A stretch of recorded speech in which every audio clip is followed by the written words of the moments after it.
part 2 of stuff. Like I'm doing this like weekend, Tyler exercise in like real time. Bam, these like 2 news articles like showed up about like Jared Kushner disclosing business ties to George Soros, Peter Thiel, and Goldman Sachs. So, Jared Kushner didn't disclose his business deals to George Soros.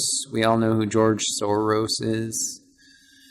Peter Thiel and Goldman Sachs. So all these guys are like doing business deals together, Didn't disclose business ties with George Soros, Peter Thiel, and Goldman Sachs, or that he owes $1 billion in loans, the Wall Street Journal reported on Tuesday. The top White House advisor and son-in-law of Trump failed to identify his part ownership of Cadre, a real estate startup he founded, which links him to the Goldman Sachs Group and to mega investors George Soros and Peter Thiel. Yeah, so he like owns lots of money to people. Yeah, basically says he's in like a huge amount of debt. So then, a couple of days ago, Palantir was posted in The Verge as Palantir has secretly been using New Orleans to test its predictive policing technology. Yep. I don't know. It's a big old article about how, Palantir's been using, the city of New Orleans to test their software. Might create predictive policing technology. Has proven highly controversial wherever it is implemented, but in New Orleans, the program escaped public notice, partly because Palantir established it as a philanthropic relationship with the city through Mayor Mitch's NOLA for Life program. Thanks to its philanthropic status, as well as New Orleans' strong mayor model of government, the agreement never passed through a public procurement process. So, kind of what this Verge article is telling you, and I'm assuming that Verge is like a well-respected enough, news publication. They're like, not regarded as fake news.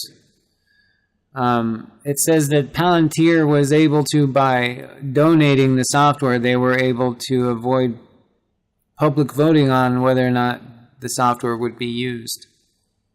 Now, you should really watch my previous video because there I talked to you about the Palantir company and how Palantir, this company, pretty much makes really advanced software that's supposed to find criminals, but yet the same guy that started Palantir is investing in Bitcoin, which is the currency that criminals really love to use.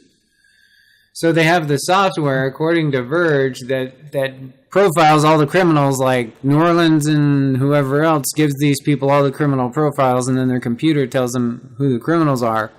I have a lot of questions about it myself. I have a lot of questions about why is the guy who makes this super Minority Report crime software the same guy that's investing in Bitcoin, and yet, cryptocurrency has such a problem with criminals.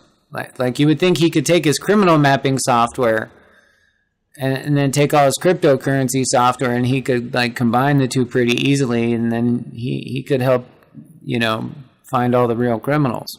I don't know. That's just my curiosity. And it seems like he would have the connections to do it because, he's doing big real estate deals with the Kushners and the Soros, and he's has pictures of him holding hands with Donald Trump.